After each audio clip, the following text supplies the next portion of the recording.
talk about posterior triangle of neck. In this posterior triangle of neck, we'll mainly talk about three different subheadings. First, we'll talk about the introduction, and then boundaries, and then contents, and clinical. These are the four things we are going to talk about today. So, introduction, we'll talk about the location where it is present. As you can see, this is the lateral side of the neck. This is where you can find the posterior triangle of the neck. This is the sternocleidomastoid muscle. Behind the sternocleidomastoid muscle, you see the posterior triangle of the neck, which is in the lateral cervical region. As you know, this is all the cervical region, and this is the lateral side, and this is the medial side. So we see this posterior triangle in the lateral cervical region. Talking of boundaries, as you can see, this is the triangle here. The anterior boundary is formed by the sternocleidomastoid muscle, and the posterior boundary is formed by the trapezius muscle. Now, this is the anterior side, and this is the posterior side. So, the posterior boundary of the sternocleidomastoid forms the anterior boundary of the triangle. The anterior boundary of the trapezius forms the posterior boundary of the triangle. This is what is said here. Anterior boundary by the posterior border of the sternocleidomastoid, posterior boundary by the anterior border of the trapezius, and the inferior boundary is by the middle 1/3 part of clavicle. And the apex is formed when the sternocleidomastoid and the trapezius cross. So this cross is the level of supranuchal line. So that is where you can see the apex. And talking of roof, in the roof we'll talk about the skin and the fascia, and if any muscle, if that's present, and the contents. So the roof, as we know, the skin, superficial fascia, and the deep fascia. So here we've heard about the deep cervical fascia. In this posterior triangle of the neck, we see two types of deep cervical fascia. First, in the roof we see investing layer of deep cervical fascia, and in the floor we see prevertebral layer of the deep cervical fascia. So we're talking about the roof, right? So first the skin, and then the superficial fascia, then the investing layer of the deep cervical fascia, and this is the platysma, which is a superficial muscle. After removing the platysma, you can see these contents: cutaneous branches of the cervical plexus, arteries from the occipital, suprascapular, transcervical arteries, external jugular vein, and lymph vessels. These are all the things you can find in the roof. Talking about the floor is formed by the 5 muscles. See, you can remember these by this mnemonic: SSLSS: semispinalis capitis, splenius capitis, levator scapulae, scalenius medius, scalenius anterior. So here, capitis group of muscle, levator scapulae, and then the scalenius group of muscle. The floor is further divided into 2 different triangles. Like this one, this triangle right here is called occipital triangle, and this triangle right here is called subclavian or the supraclavicular triangle, which is divided based on the inferior belly of the homohyoid. This homohyoid belly divides the above part into the occipital triangle, the below part into the subclavian triangle. So that's what is said here. See, this is the homohyoid inferior belly. The above part is called the occipital triangle, and the below part is called the subclavian or the supraclavicular triangle. As we know, see here we can also see the boundaries of the posterior triangle: anteriorly by the sternocleidomastoid, posteriorly by the trapezius. Here is the apex, which is the supranuchal line, and here it is the clavicle, middle 1/3 of the clavicle. So it is present, this triangle right here, it is present above the clavicle, so it is known as supraclavicular triangle or the subclavian triangle. And this is present in the occipital region, so the occipital triangle, which is this division is based on the inferior belly of the homohyoid. And now let's talk about the important part of the posterior triangle of the neck, which is contents. So contents, we are going to talk different for the occipital triangle and then the subclavian triangle. we are going to see what is present in the occipital and the subclavian.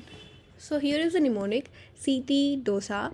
So C stands for the cutaneous branches of the cervical plexus, T for the transverse cervical artery, D for the dorsal scapular artery. So this supplies levator scapulae, rhomboid major and minor.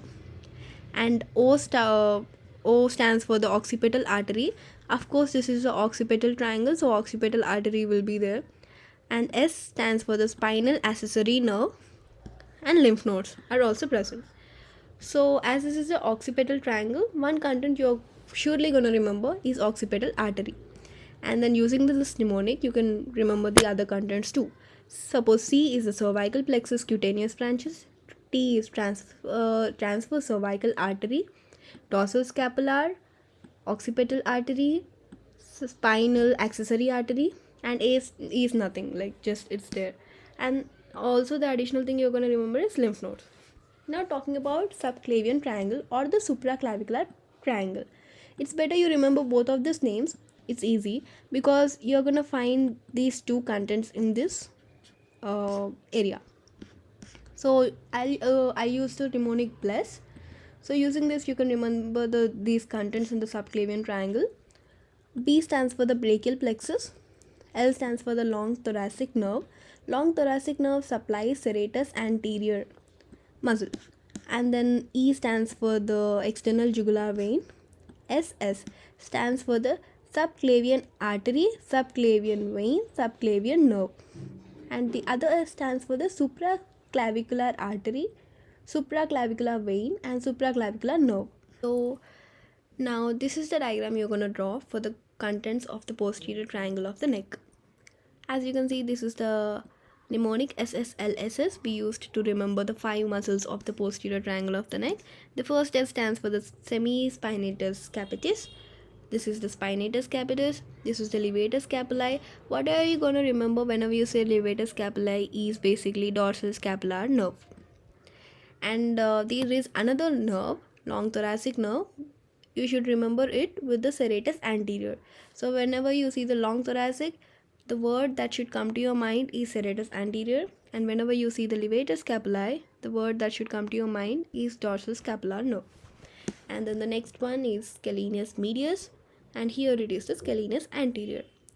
This space between the scalenus medius and the scalenus anterior, this space right here, is called scalenus hiatus. Hiatus is basically this space, Kali space, whatever.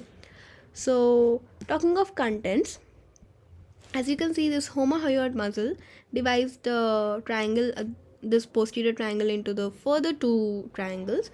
This one is the occipital triangle. So whenever we are talking about the occipital triangle, the main content which you're going to remember for sure is occipital artery. So first you remember that, so put it in the first muscle.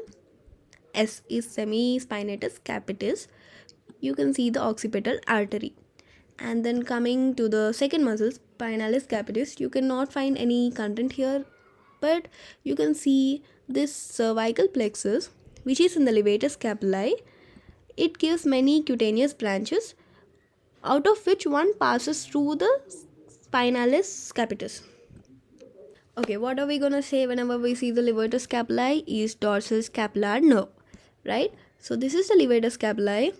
And here one thing for sure what we can see is dorsal scapular nerve. So let me give you an idea of brachial plexus.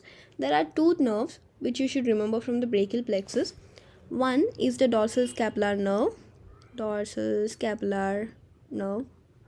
and the second is the long thoracic nerve.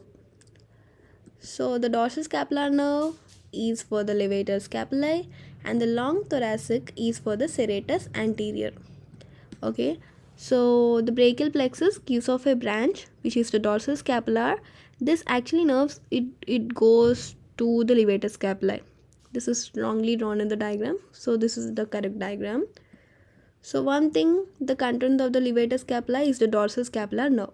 And the second thing, as we are talking about the nerves, just remember levator scapulae has many nerves in this place, okay? You can also see the cervical plexus right here.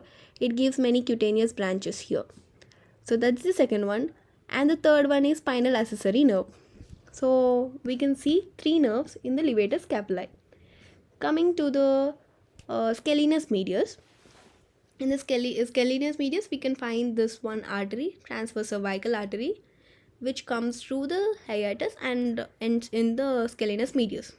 Okay, and then this is the omohyoid muscle, and you can also see this dorsal scapular nerve passing through the scalenus medius. And then this is the omohyoid muscle, inferior belly. The below part of the omohyoid muscle is subclavian or the supraclavicular triangle. So this is the scalenus anterior. So above the scalenus anterior, you can see subclavian vein, and below you can see subclavian artery. And in the hiatus, you can see the brachial plexus. It passes and gives off branches. So this